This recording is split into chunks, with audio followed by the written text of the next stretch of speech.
새벽 5시 알람이 울리기 전 정민의 눈이 떠졌습니다. 28년간 반복된 생체시계였습니다. 옆에서 들려오는 규칙적인 콧구리 소리. 남편 준혁은 여전히 깊은 잠에 빠져 있었습니다. 차가운 바닥에 발을 내디뎠을 때 발목에서 둔한 통증이 올라왔습니다. 50세가 된 몸은 더 이상 젊지 않았습니다. 하지만 멈출 수 없었습니다. 이것이 그녀의 일상이었으니까요. 부엌으로 향하는 발걸음은 소리 없었습니다. 28년간 연마한 기술이었습니다. 냉장고 문을 열자 차가운 공기가 얼굴을 스쳤습니다. 된장, 두부, 파. 손은 저절로 움직였습니다. 칼날이 도마를 두드리는 소리. 똑똑똑. 리듬감 있는 그 소리는 새벽의 정막을 깨웠습니다. 가스레인지에 불을 붙이자 파란 불꽃이 춤을 췄습니다. 된장찌개가 끓어오르며 구수한 향이 퍼졌습니다. 국자로 간을 보는 순간 정민은 습관적으로 입맛을 다셨습니다. 준혁이 좋아하는 그 맛이었습니다. 하지만 이상하게도 오늘따라 그 맛이 씁쓸하게 느껴졌습니다. 6시 정각, 침실에서 알람이 울렸습니다. 정민은 이미 계란말이를 노릇노릇하게 구워내고 있었습니다. 프라이팬에서 지글지글 소리가 났고 고소한 냄새가 올랐습니다. 준혁이 머리를 헝클어뜨린 채 욕실로 향했습니다. 세면대에서 물 흐르는 소리, 칫솔질하는 소리, 모든 것이 기계적이었습니다. 20분 후 정장을 차려입은 준혁이 식탁에 앉았습니다. 그의 손에는 스마트폰이 들려 있었습니다. 화면의 파란 불빛이 그의 얼굴을 차갑게 비쳤습니다. 된장찌개를 떠먹는 동작조차 기계적이었습니다. 눈은 계속 화면만 응시했습니다. 정민이 반찬을 더 권했지만 준혁은 반응이 없었습니다. 손가락만 화면을 스크롤할 뿐이었습니다. 정민의 가슴 한구석이 서늘해졌습니다. 언제부터였을까요? 이렇게 된 것이. 준혁이 밥을 다 먹고 일어섰습니다. 정민은 습관적으로 그의 가방을 챙겼습니다. 지갑, 명함, 휴대폰 충전기. 28년간 반복된 의식이었습니다. 하지만 준혁은 고개조차 끄덕이지 않았습니다. 현관문이 쾅 소리를 내며 닫혔습니다. 텅 빈 식탁을 바라보는 정민의 눈에서 힘이 빠졌습니다. 준혁이 반쯤 남긴 밥그릇, 거의 손대지 않은 반찬들, 새벽부터 정성껏 차린 식사가 이렇게 남겨져 있었습니다. 설거지를 하며 뜨거운 물이 손등을 적셨습니다. 거품이 부글부글 일어나는 세제 냄새가 코를 찔렀습니다. 그릇을 닦는 손놀림이 점점 느려졌습니다. 문득 이런 생각이 들었습니다. 나는 도대체 뭘 하고 있는 걸까? 오후 2시 동네 카페에서 만난 친구들 앞에서 정민은 밝게 웃었습니다. 남편이 임원 승진해서 바쁘다는 말에 친구들은 부러워했습니다. 하지만 정민의 손은 찻잔을 꽉 움켜쥐고 있었습니다. 집으로 돌아오는 길, 정민의 그림자가 길게 늘어졌습니다. 현관문을 열자 정정만이 그녀를 맞았습니다. 텅 빈 집에서 냉장고 돌아가는 소리만 윙윙거렸습니다. 그날도 평범한 아침이었습니다. 화장실에서 볼일을 보는데 휴지에 붉은 얼룩이 묻어났습니다. 생리 예정일도 아니었습니다. 이상했습니다. 거울 속 자신을 바라본 정민은 놀랐습니다. 얼굴색이 누렇게 떠 있었습니다. 최근 몇 주간 몸이 납덩이처럼 무거웠습니다. 무언가 잘못되고 있었습니다. 저녁 식사 때 정민은 조심스럽게 말을 꺼냈습니다. 몸이 이상하다고, 병원에 가봐야 할 것 같다고. 준혁의 손가락이 태블릿 화면을 터치하는 것을 멈췄습니다. 하지만 그의 시선은 여전히 화면에 고정되어 있었습니다. 입에서 나온 말은 차갑고 무심했습니다. 갱년기 아니냐고, 스트레스 때문 아니냐고, 마치 귀찮은 일처럼 대했습니다. 정민의 입술이 굳게 다물어졌습니다. 28년을 함께 살면서 아프다고 말한 적이 거의 없었습니다. 그런데 이렇게 대수롭지 않게 넘기는 남편의 태도에 목구멍이 막혔습니다. 일주일 후 증상은 더 심해졌습니다. 화장실에서 나올 때 다리에 힘이 풀려 문틈을 붙잡아야 했습니다. 얼굴은 한지처럼 하얗게 변해 있었습니다. 결국 정민은 혼자 결정했습니다. 다음 날 오전 준혁이 출근한 후 근처 산부인과를 찾았습니다.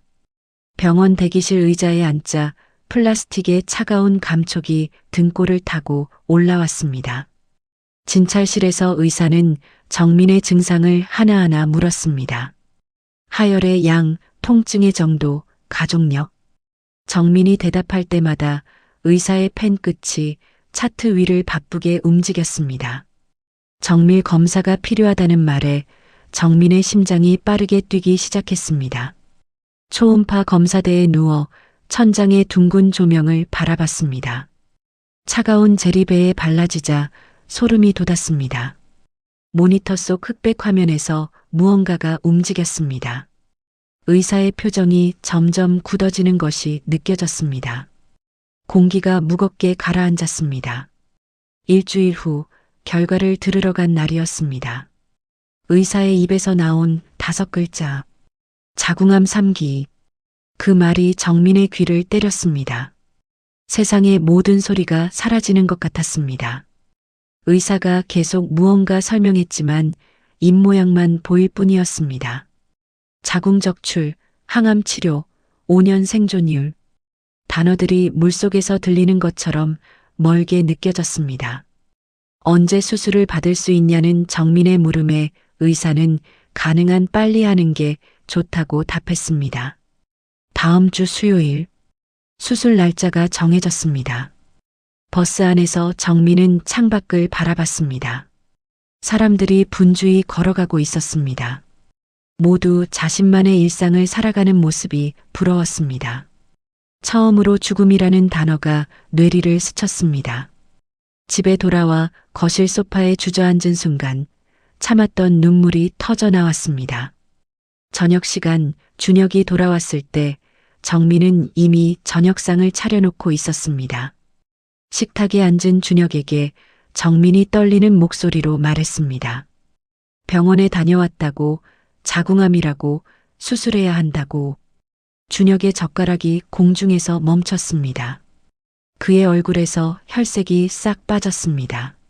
하지만 그의 첫마디는 충격적이었습니다. 회사에 어떻게 말하지? 병가를 내야 하나? 자신의 체면부터 걱정하는 남편의 모습에 정민은 얼어붙었습니다. 그날 밤 정민은 잠들지 못했습니다. 옆에서 코를 고는 준혁을 바라보며 28년이라는 시간이 무엇이었는지 생각했습니다. 결혼이란 무엇인지, 사랑이란 무엇인지. 수술 3일 전 오후 정민은 식탁 위에 놓인 수술 동의서를 바라봤습니다. 검은 글씨로 빼곡히 적힌 종이가 유독 무겁게 느껴졌습니다. 휴대폰이 울렸습니다. 대학 동창 수진이었습니다. 수술 전이라 힘들 텐데 저녁에 만나자는 제안이었습니다. 영호텔 라운지에서 맛있는 것이라도 먹으면서 이야기하자고 했습니다.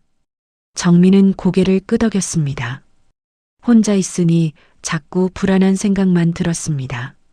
저녁 6시 정민은 오랜만에 연한 베이지색 블라우스를 꺼내 입었습니다.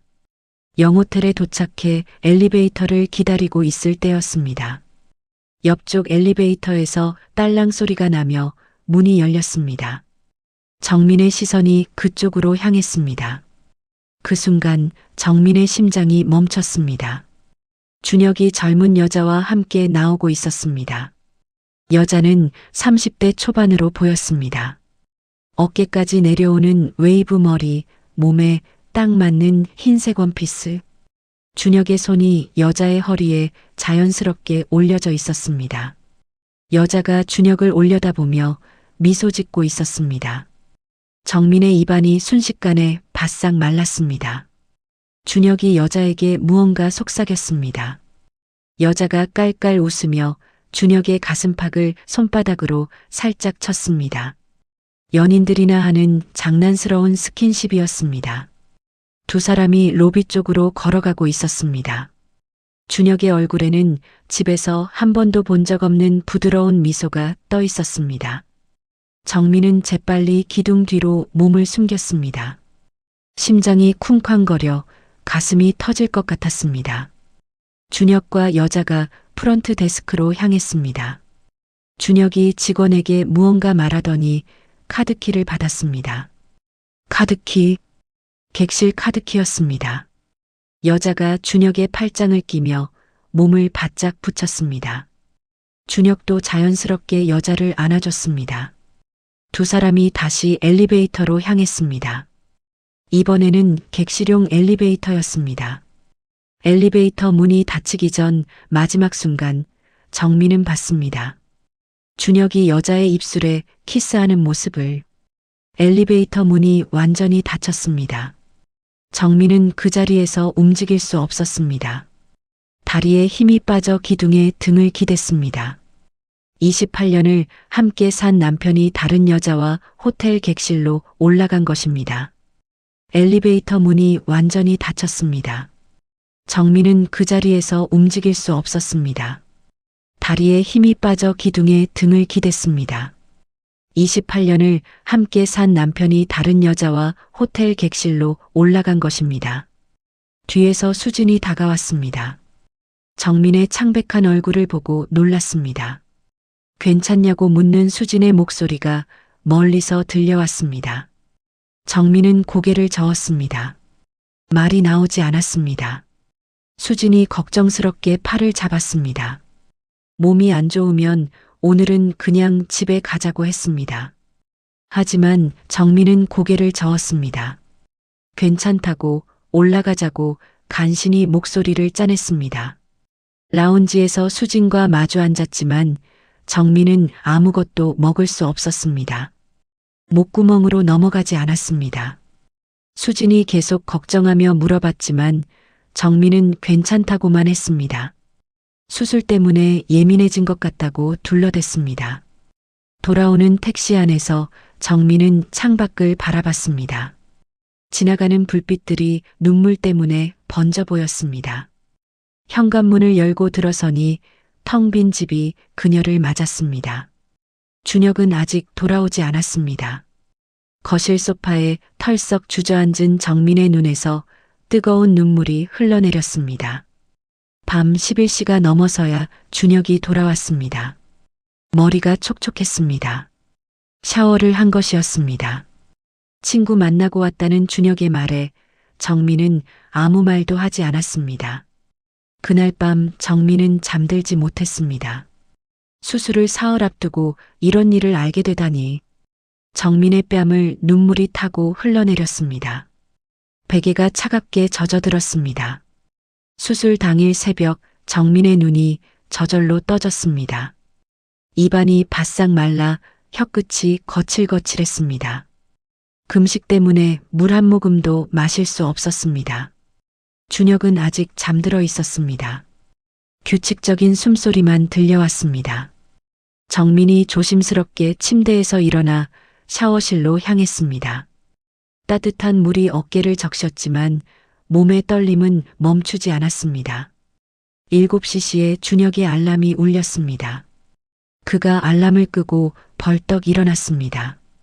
11시까지 병원에 가면 되냐는 준혁의 말에 정민은 고개를 끄덕였습니다. 먼저 가 있으라고, 수술 시작하기 전에 가겠다고 했습니다. 8시 30분 정민은 혼자 택시에 올랐습니다. 뒷좌석에 앉아 안전벨트를 매는데 손이 떨렸습니다. 운전기사가 백미러로 정민을 흘끔 쳐다봤습니다. 병원에 도착해 수술복으로 갈아입었습니다. 하늘색 가운이 몸에 붙어 차가웠습니다. 간호사가 보호자는 언제 오냐고 물었습니다. 곧 온다고 정민이 작게 대답했습니다.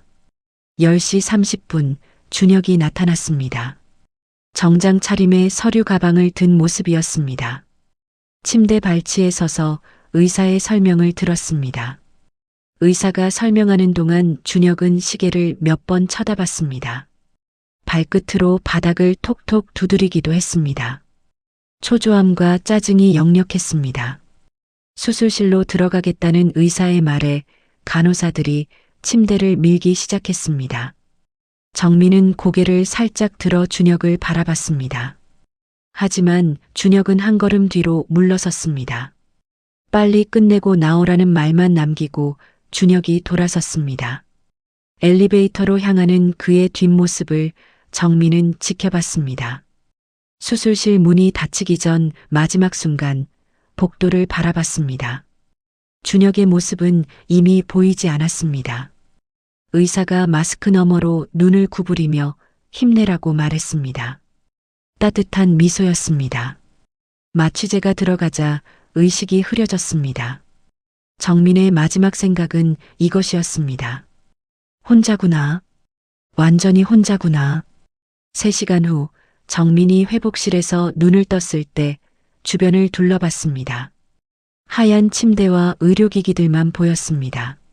사람은 아무도 없었습니다. 간호사가 다가와 혈압을 재며 말했습니다. 남편분이 회사 급한 일로 저녁에 온다고 연락했다고. 정민은 고개만 끄덕였습니다. 목소리가 나오지 않았습니다. 수술은 아주 잘 됐다는 간호사의 밝은 목소리가 귓가에 맴돌았습니다.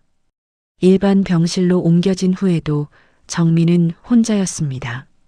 조용히 천장을 바라보고 있었습니다. 저녁 8시가 되어서야 준혁이 나타났습니다. 손에는 아무것도 들려있지 않았습니다. 침대에서 2걸음 떨어진 곳에 서서 괜찮냐고 물었습니다. 괜찮다는 정민의 대답에 준혁은 고개만 끄덕였습니다. 그러더니 벽에 걸린 시계를 쳐다봤습니다. 내일 아침 일찍 나가야 한다며 빨리 회복하라고 했습니다. 그 말을 남기고 준혁이 문 쪽으로 향했습니다. 15분도 채 머물지 않았습니다. 병실 문이 닫히는 소리가 메아리 쳤습니다. 혼자 남은 정민은 배에 손을 얹었습니다. 수술 부위가 묵직하게 당겼습니다. 하지만 그보다 더 아픈 곳이 있었습니다. 가슴 어딘가였습니다. 다음 날 오후 준혁이 다시 병실에 나타났습니다. 어제와 같은 정장 차림이었지만 넥타이가 조금 흐트러져 있었습니다. 괜찮냐는 준혁의 물음에 정민이 괜찮다고 대답하자 그는 고개만 끄덕였습니다. 그의 시선이 벽에 걸린 시계를 훑고 지나갔습니다. 그때 준혁이 입을 열었습니다. 할 말이 있다고. 목소리에 평소에 들을 수 없던 무게감이 실려 있었습니다. 중요한 결정을 내린 사람의 목소리였습니다. 정민이 준혁을 바라봤습니다. 그의 얼굴이 어느 때보다 진지해 보였습니다. 그리고 준혁의 입에서 충격적인 말이 나왔습니다. 이혼하자고. 병실에 그 말이 떨어진 순간 정민의 숨이 멈췄습니다. 귀에서 윙 소리가 났습니다. 이제는 서로 다른 길을 가는 게 좋을 것 같다는 준혁의 말이 이어졌습니다. 마치 회사에서 업무 보고를 하듯 담담한 톤이었습니다. 정민의 입술이 파르르 떨렸습니다. 하지만 소리는 나오지 않았습니다. 아들도 이제 다 컸고 앞으로는 자유롭게 살고 싶을 거라는 준혁의 말이 계속 이어졌습니다. 마치 정민을 위한 배려인 것처럼 포장하고 있었습니다. 정민은 준혁의 얼굴을 자세히 들여다봤습니다. 미간에 주름이 져 있었지만 그의 눈빛은 차가웠습니다. 이미 결정을 내린 사람의 눈빛이었습니다. 갑자기 왜 그러냐는 정민의 물음에 준혁은 대답했습니다. 갑자기가 아니라고, 오래전부터 생각해 온 거라고. 손을 주머니에 넣으며 시선을 회피했습니다. 28년을 살면서 자신이 뭐였냐고 묻는 정민의 목소리가 떨렸습니다. 좋은 아내였지만 이제는 다르다는 준혁의 대답에 정민은 말문이 막혔습니다. 하지만 놀랍게도 정민은 조용히 말했습니다. 알겠다고. 자신의 목소리가 의외로 차분하다는 게 신기했습니다. 준혁의 눈이 약간 커졌습니다.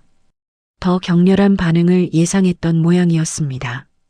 정말 괜찮냐고 묻는 준혁에게 정민은 고개를 끄덕였습니다. 괜찮다고 퇴원하고 나서 천천히 얘기하자고 했습니다. 준혁이 병실을 나갔습니다. 문이 닫히는 소리가 유독 크게 들렸습니다. 혼자 남은 병실에서 정민은 가만히 앉아 있었습니다. 아무 생각도 들지 않았습니다. 몇 분이 지나자 갑자기 눈물이 쏟아져 나왔습니다. 처음에는 조용히, 그 다음에는 목을 놓아 남편과 함께한 지난 세월이 한순간에 부정당한 기분이었습니다. 자신이 헌신했던 모든 것들이 아무 의미 없는 일이 되어버린 것 같았습니다. 베개에 얼굴을 묻고 흐느꼈습니다. 가슴 깊은 곳에서 올라오는 울음이었습니다. 얼마나 울었을까요? 눈물이 다 마르고 나서야 정민은 고개를 들었습니다. 이상했습니다. 가슴속 깊은 곳에 있던 무언가가 쑥 빠져나간 것 같았습니다. 마치 오랫동안 가슴을 짓누르고 있던 무거운 돌덩이가 사라진 느낌이었습니다. 정민은 자신의 손을 바라봤습니다. 더 이상 떨리지 않았습니다. 처음으로 이런 기분을 느꼈습니다. 자유로웠습니다. 아무것도 신경 쓰지 않아도 되는, 누군가의 눈치를 볼 필요가 없는 그런 자유로움이었습니다. 일주일 후 정민은 퇴원했습니다. 집으로 돌아온 그녀는 거실 의자에 앉아 이혼 서류를 바라보고 있었습니다. AFOR이 용지 위에 빼곡히 적힌 법률 용어들이 형광등 불빛 아래 반짝였습니다. 현관문이 열렸습니다. 준혁의 발걸음 소리가 들렸습니다. 가죽 구두가 현관 타일을 차갑게 두드렸습니다. 거실로 들어선 준혁이 넥타이를 느슨하게 풀었습니다. 그의 시선이 정민 손에 든 서류를 훑고 지나갔습니다. 서류를 받았냐는 물음에 정민은 고개를 끄덕였습니다. 준혁이 소파 맞은편 의자에 털썩 앉았습니다. 재산 분할은 반반으로 하자는 말이 큰 선심이라도 쓰듯이 떨어졌습니다. 정민이 서류를 천천히 넘겨봤습니다. 부동산 평가액란에 적힌 숫자가 눈에 들어왔습니다. 23억. 하지만 몇 달 전 부동산 중개업소에서 들었던 시세는 38억이었습니다. 집값이 이것밖에 안 되냐는 정민의 물음에 준혁의 턱 근육이 미세하게 경직됐습니다. 요즘 부동산 경기가 안 좋다며 시선을 창밖으로 돌렸습니다.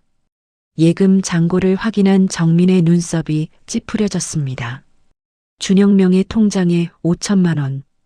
임원 연봉을 받는 남편치고는 터무니없이 적었습니다. 서류 마지막 장의 위자료 항목을 본 순간 정민의 숨이 막혔습니다. 5천만 원. 28년 결혼 생활에 대한 보상치고는 턱없이 부족한 금액이었습니다.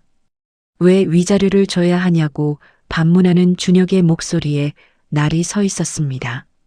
정민이 준혁을 가만히 바라봤습니다. 결혼 이후 처음으로 남편의 얼굴에서 낯선 표정을 읽었습니다. 눈동자가 이리저리 흔들리고 있었습니다. 거짓말을 하는 사람의 눈빛이었습니다. 언제부터 계획했냐는 정민의 조용한 물음에 준혁의 어깨가 움츠러들었습니다. 무슨 소리냐며 발끈하는 준혁을 뒤로 하고 정민이 안방으로 향했습니다. 옷장 깊숙한 곳에서 작은 금고를 꺼냈습니다. 몇 년 전부터 하나씩 발견해 두었던 준혁의 비밀 통장들이 들어 있었습니다. 거실로 돌아온 정민이 통장들을 식탁 위에 하나씩 펼쳐 놓았습니다. 준혁의 동공이 놀라움으로 확장됐습니다. 얼굴에서 모든 혈색이 빠져나갔습니다. 이 계좌들이 뭐냐고 묻는 정민의 목소리는 의외로 차분했습니다.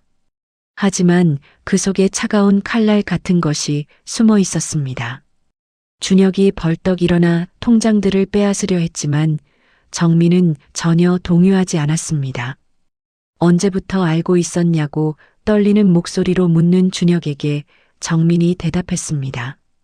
몇 년 전부터라고. 하나씩 늘어나는 통장들을 모두 찾아서 복사본을 만들어뒀다고.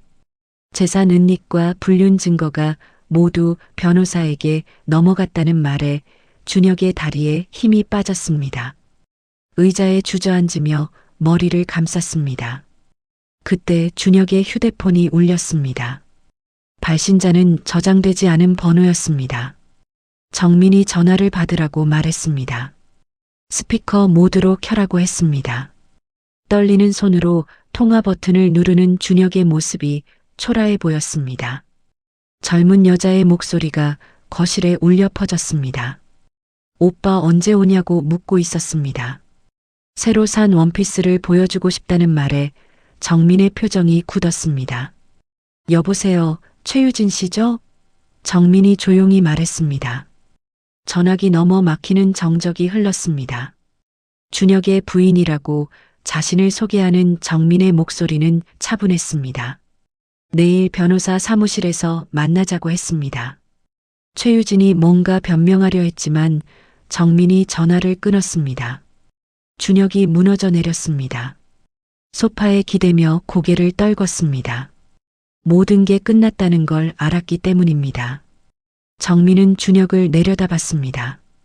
28년을 함께 산 남편이 이렇게 작아 보인 적은 처음이었습니다. 내일부터 본격적인 전쟁이 시작될 것을 알고 있었습니다. 하지만 두렵지 않았습니다. 다음 날 정민은 사설 탐정 사무소를 찾았습니다. 준혁의 행적을 더 자세히 조사해달라고 의뢰했습니다. 특히 재산 이동 경로와 여자 관계에 대해서였습니다. 일주일이 지나자 탐정으로부터 연락이 왔습니다. 만나서 얘기하자는 내용이었습니다. 카페에서 만난 탐정이 두꺼운 봉투를 건넸습니다. 안에는 사진들과 서류들이 들어 있었습니다. 첫 번째 사진을 본 순간 정민의 턱이 굳었습니다. 준혁이 최유진과 호텔에서 나오는 모습이었습니다. 탐정이 설명을 이어갔습니다. 최유진은 준혁의 비서였습니다. 두 사람이 만난 지는 약 3년이 됐다고 했습니다. 더 충격적인 건 그 다음이었습니다. 최유진 명의로 된 계좌에 매달 3천만 원씩 입금되고 있었습니다. 준혁이 보낸 돈이었습니다. 3년 동안 무려 10억 원이 넘는 돈이 흘러갔습니다. 탐정이 마지막 서류를 보여줬습니다. 최유진 명의 오피스텔 계약서였습니다. 계약자는 준혁이었습니다. 보증금만 4억이었습니다. 집으로 돌아온 정민은 거실 소파에 앉아 자료들을 다시 살펴봤습니다. 준혁이 얼마나 치밀하게 계획했는지 알 수 있었습니다. 총 14억이 넘는 돈이 최유진에게 흘러갔습니다. 저녁 늦게 준혁이 돌아왔습니다. 평소처럼 무표정한 얼굴이었습니다. 정민이 식탁 위에 사진들을 펼쳐놓았습니다.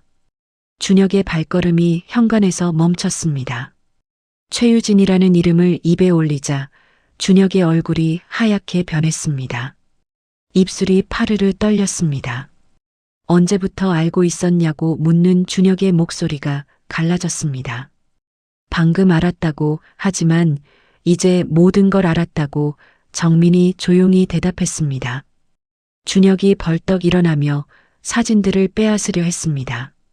하지만 이미 복사본을 만들어뒀다는 말에 준혁의 다리에서 힘이 빠졌습니다. 재산 은닉과 불륜 증거가 모두 변호사에게 넘어갔다는 말에 준혁이 의자에 주저앉았습니다. 이틀 후 변호사 사무실에서 첫 번째 조정이 열렸습니다. 준혁이 변호사와 함께 들어섰을 때 그의 셔츠가 평소보다 느슨해져 있었습니다. 며칠 사이 살이 빠진 것 같았습니다. 준혁 측 변호사가 재산 목록을 제출했습니다. 하지만 여전히 빠진 부분들이 있었습니다. 정민의 변호사가 준비해 온 자료들을 차례로 공개했습니다. 최유진 명의 계좌 내역, 오피스텔 계약서, 호텔 출입사진, 해외 계좌 송금 내역까지 서류가 책상에 펼쳐질 때마다 준혁의 어깨가 조금씩 움츠러들었습니다. 준혁이 볼펜을 손가락으로 돌리기 시작했습니다. 평소 긴장할 때 나타나는 버릇이었습니다. 펜 끝이 책상 모서리를 톡톡 두드리는 소리만 조용한 회의실에 울렸습니다. 조정관이 재산 은닉과 불륜에 대한 명백한 증거가 있다고 판단했습니다. 준혁에게 모든 재산을 정직하게 신고하라고 통보했습니다. 그날 오후 준혁의 회사에 익명의 제보가 들어갔습니다. 임원과 비서의 불륜 관계에 대한 내용이었습니다. 호텔 사진과 재산 이동 내역까지 첨부되어 있었습니다. 다음 날 아침 준혁이 사무실에 들어서자 직원들의 시선이 달라져 있었습니다. 평소 인사를 건네던 후배들이 고개를 숙이며 지나갔습니다. 복도에서 만난 동료가 어색한 미소를 짓더니 재빨리 다른 곳으로 향했습니다. 점심시간 부장이 준혁을 불렀습니다. 회장실로 올라오라는 것이었습니다.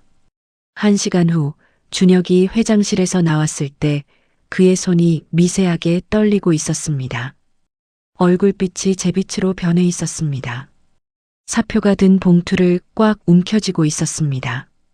최유진도 마찬가지였습니다. 그날 오후 인사팀에서 불려가 해고 통지를 받았습니다. 사내 불륜으로 인한 징계였습니다. 일주일 후 두 번째 조정이 열렸습니다. 준혁이 혼자 나타났습니다. 이번에는 다른 변호사와 함께였습니다. 양복 대신 평상복을 입고 온 모습이 초라해 보였습니다. 실직 상태가 된 준혁의 목소리는 힘이 없었습니다. 대답할 때마다 목끝이 갈라졌습니다. 정민의 변호사가 최종 조건을 제시했습니다.